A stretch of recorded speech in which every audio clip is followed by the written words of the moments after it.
शुभेच्छा और अभिनंदन। आज आम सप्तम श्रेणी साहित्य बहीर कविताटीए पढ़ा। यही कवितार शीर्षक कला माणिकरे। यार कवि अभिमन्यु सामंत सिंह। मु वर्तमान तुमको कविताटी आवृत्ति कर शुणाइबी, तुमे माने मन दे शुणिब। धीरे घेन कानन रे कृष्ण विलंबिता, वात्सल्य ममता घेनी बाळुछंती मात मकळा माणिका रे। निधन संखाळी मोर दरिद्र पसरा, अंध लौड़िबा भूरे हृद रत्नहारा मकळा माणिका रे। मो जीव जीवन नयन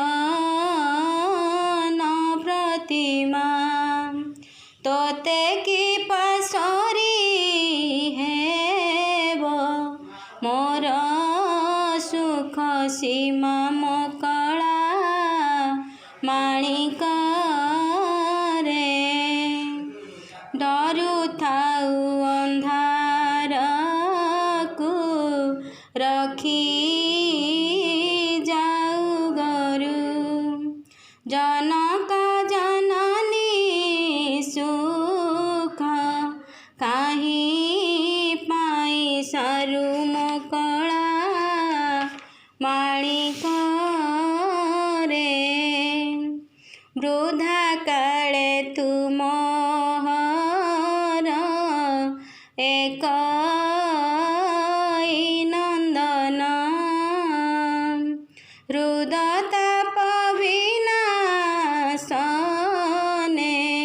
तुहरी चंदन मकळा माणिका रे।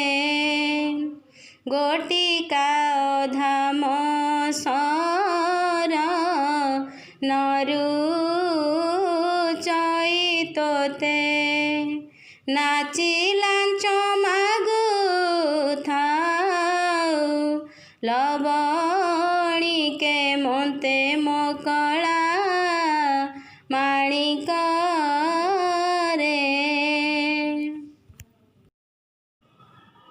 ओडिया साहित्यर इतिजुगीय कविमानक मध्य अभिमन्यु सामंत सिंहर जड़े प्रमुख स्रष्टा। जाजपुर जिला बालियार सामंत परिवार रे से जन्मग्रहण करथिले। राधाकृष्णकर अमृत जीवनचरित आधारित बहु काव्य कवितार से रचयिता। प्रत्येक ओडिया निकट में से विदग्ध कवि भाव परिचित। तांको रचित काव्य कविता गुड़िक मध्य विदग्ध चिंतामणि, प्रेमकला, रसवती, सुलक्षणा, बाघ गीत, चढ़ई गीत, बोले हुंटी आदि प्रधान। बाल्यकालू से सरल सावलील भाषा सुंदर कविता मान रचना करुथिले। कविता कला माणिकरे कविंकर सर्वश्रेष्ठ काव्य विदग्ध चिंतामणि 67 छांदरू अणा जाइछि। श्रीकृष्ण प्रतिदिन गोपाल बालक मानक सह वन को गोचारण जाउथिले। एकदा संध्यारे गाय गोट सह घर को फेरिबारे तांकर विलंब हेबारु स्नेहमयी जननी यशोदांक मनरे अनेक भय और आशंका सृष्टि होइछि। से मनरे पुत्र कृष्णक गुणगुणी विलाप करिसेंति। माता मनर व्यस्ततार कविताटी रसायित होइछि। कवि वात्सल्यमय हृदयर आवेग को सुंदर भाव कवितार रूप देइछंती। पिलामाने वर्तमान आम कविताटी को बुझिबा। धीरे घेन कानन रे कृष्ण विलंबित, वात्सल्य ममता घेनी भाड़ुछंती मात कला माणिकरे। एठारे कवि धीरे अर्थ पंडित माने बा सुधीजन मान को संबोधन कर कहते जे गोपपुर प्रत्येक श्रीकृष्ण गोपाल बालक मान सह गाई गोठ नहीं वनमती को गोचारण निमित्त जाइथांती और संध्या समय प्रत्यावर्तन करती। ସେଦିନ ଫେରିବା ବିଳମ୍ବ ହେବାରୁ ମାତା ଯଶୋଦାଙ୍କ ମନ ବ୍ୟସ୍ତତାରେ ଭରି ଉଠିଛି। ମନ ମଧ୍ୟରେ ନାନା ଆଶଙ୍କା ସୃଷ୍ଟି ହୋଇଛି। କୃଷ୍ଣଙ୍କର ଗୁଣ ଓ କାର୍ଯ୍ୟକଳାପ ଆଦି ତାଙ୍କ ସ୍ମୃତିକି ଆସିବାରୁ ସେ ବିଳାପ କରି ଉଠିଛନ୍ତି ଏବଂ ମାତା ଯଶୋଦା କୃଷ୍ଣଙ୍କୁ କଳାମାଣିକ ବୋଲି କହିଛନ୍ତି।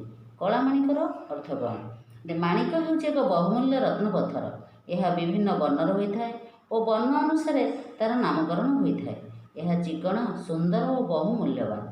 ଯଶୋଦାଙ୍କ ପାଇଁ ଶ୍ରୀକୃଷ୍ଣ ଥିଲେ ସର୍ବସୁନ୍ଦର ଓ ବହୁ ମୂଲ୍ୟବାନ। ଏତଦ୍ ଭିନ୍ନ କୃଷ୍ଣଙ୍କ ଶରୀର ରଙ୍ଗ ଶ୍ୟାମଳ ହୋଇଥିବାରୁ ଯଶୋଦା ପୁତ୍ର କୃଷ୍ଣଙ୍କୁ ସ୍ନେହରେ କଳାମାଣିକ ବୋଲି ଏଠାରେ ସମ୍ବୋଧନ କରିଛନ୍ତି। ନିଧନ ସଂଖାଳି ମୋର ଦରିଦ୍ର ପସରା, ଅନ୍ଧ ଲଉଡ଼ି ବାବୁରେ ହୃଦରତ୍ନ ହାରା, କଳା ମାଣିକ। ଯଶୋଦାଙ୍କ ବୃଦ୍ଧକାଳର ଏକମାତ୍ର ସନ୍ତାନ ଥିଲେ ଶ୍ରୀକୃଷ୍ଣ। ସେ ପିତାମାତାଙ୍କର ଅତି ଅଲିଅଳ ଥିଲେ। ଦୀର୍ଘ ସମୟ ଧରି ଶ୍ରୀକୃଷ୍ଣ ଆଖି ଆଢ଼ୁଆଳରେ ରହିଯିବାରୁ ମା' ମନ ତାଙ୍କର ଆତଙ୍କିତ ହୋଇପଡ଼ିଛି।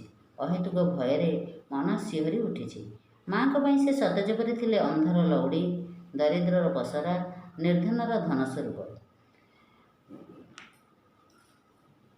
ମୋଜିବ ଜୀବନ ତୁହି ନୟନ ପ୍ରତିମା, ତୋତେ କି ପାଶୋରି ହେବ ମୋର ସୁଖ ସୀମା। ବୃଦ୍ଧ ବୟସରେ ଶ୍ରୀକୃଷ୍ଣଙ୍କ ପରି ସନ୍ତାନ ଯଶୋଦାଙ୍କ ଜୀବନର ସର୍ବସ୍ୱ ଓ ଏକମାତ୍ର ସମ୍ବଳ ଥିଲେ। ତାଙ୍କ ପାଇଁ କୃଷ୍ଣ ଥିଲେ ନୟନ ପ୍ରତିମା ସଦୃଶ। କ୍ଷଣକ ପାଇଁ କୃଷ୍ଣ ପାଖରୁ ଅନ୍ତର ହେଲେ ସେ ବିଳାପ କରି ଉଠୁଥିଲେ। ଜୀବର ଜୀବନ ତଥା ହୃଦରତ୍ନହାର ସଦୃଶ କୃଷ୍ଣ ତାଙ୍କ ଜୀବନର ସମସ୍ତ ସୁଖର କାରଣ ଥିଲେ। ଡରୁଥାଉ ଅନ୍ଧାରକୁ ରଖିଯାଉ ଗୋରୁ, ଜନକ ଜନନୀ ସୁଖ କାହିଁ ପାଇଁ ସାରୁ, କଳା ମାଣିକରେ। ଯେଉଁ କୃଷ୍ଣ ଅନ୍ଧାରକୁ ଭୟ କରନ୍ତି, ସେ ଗାଈଗୋଠ ସହ ସନ୍ଧ୍ୟା ପରେ କିପରି ଘରକୁ ଫେରିବେ ସେ ବିଷୟରେ ଭାବି ମା' ମନ ବାତୁଳ ପ୍ରାୟ ହୋଇଉଠିଛି। ବାରଣ କଲେ ମଧ୍ୟ କୃଷ୍ଣ ଗାଈଗୋଠ ସହ ବନକୁ ଯିବାକୁ ଜିଦ୍ କରୁଥିଲେ। ବୃଦ୍ଧ ବୟସରେ ତାଙ୍କ ହୃଦଚନ୍ଦନ ପ୍ରାୟ ଏକମାତ୍ର ପୁତ୍ରର ଅନୁପସ୍ଥିତି ତାଙ୍କୁ ବିବ୍ରତ କରି ପକାଇଛି। ବୃଦ୍ଧକାଳେ ତୁମହର ଏକଇ ନନ୍ଦନ, ହୃଦତାପ ବିନାଶନେ ତୁହରି ଚନ୍ଦନ, କଳା ମାଣିକରେ। ହରିଚନ୍ଦନ ହେଉଛି ଦେବଯୋଗ୍ୟ ସୁବାସିତ ଶ୍ୱେତଚନ୍ଦନ। ଗ୍ରୀଷ୍ମକାଳରେ ଶରୀରକୁ ଶୀତଳତା ପ୍ରଦାନ କରିବା ପାଇଁ ଚନ୍ଦନ ଲଗାଯାଏ, ଯାହାକି ହୃଦୟର ସକଳ ସନ୍ତାପ, ଦୁଃଖ, ତାପ ଓ ଦହନକୁ ଶାନ୍ତ କରେ। ଯଶୋଦାଙ୍କ ଜୀବନରେ କୃଷ୍ଣ ଥିଲେ ବାର୍ଦ୍ଧକ୍ୟର ଏକମାତ୍ର ସମ୍ବଳ, ଜୀବନର ସର୍ବସ୍ୱ। ଯେତେବେଳେ ସେ କୃଷ୍ଣଙ୍କୁ ହୃଦୟରେ ଲଗାଇ ଆଲିଙ୍ଗନ କରନ୍ତି, ତାଙ୍କ ହୃଦୟର ସକଳ ଦୁଃଖ ସନ୍ତାପ ଦୂରୀଭୂତ ହୁଏ। କ୍ଷଣକ ପାଇଁ ପାଖରୁ ଅନ୍ତର ହେଲେ ଭୟ ଓ ଆଶଙ୍କାରେ ତାଙ୍କ ମନରେ ବ୍ୟାକୁଳତା ଭରିଯାଏ ଏବଂ କୂଳକୁ ଫେରିଆସିଲେ ସେ ପରମ ସୁଖ ଅନୁଭବ କରନ୍ତି। ତେଣୁ ସେ କୃଷ୍ଣଙ୍କୁ ହୃଦୟର ତାପ ବିନାଶନ ହରିଚନ୍ଦନ ବୋଲି କହିଛନ୍ତି। ଗୋଟିକା ଅଧମସ୍ୱର ନରୁଚଇ ତୋତେ, ନାଚିଲାଞ୍ଚ ମାଗୁଥାଉ ଲବଣୀ କେମନ୍ତେ, କଳା ମାଣିକରେ। ଶ୍ରୀକୃଷ୍ଣଙ୍କ ଶରୀର ଥିଲା ଦୁର୍ବଳ, ତେଣୁ ମାତା ତାଙ୍କୁ ନାନା କ୍ଷୀରଜାତ ଦ୍ରବ୍ୟ, ଗୋଟିକା, ଅଧମ, ସର ଆଦି ଯାଚି ଖୁଆଇବାକୁ ଚେଷ୍ଟା କରୁଥିଲେ।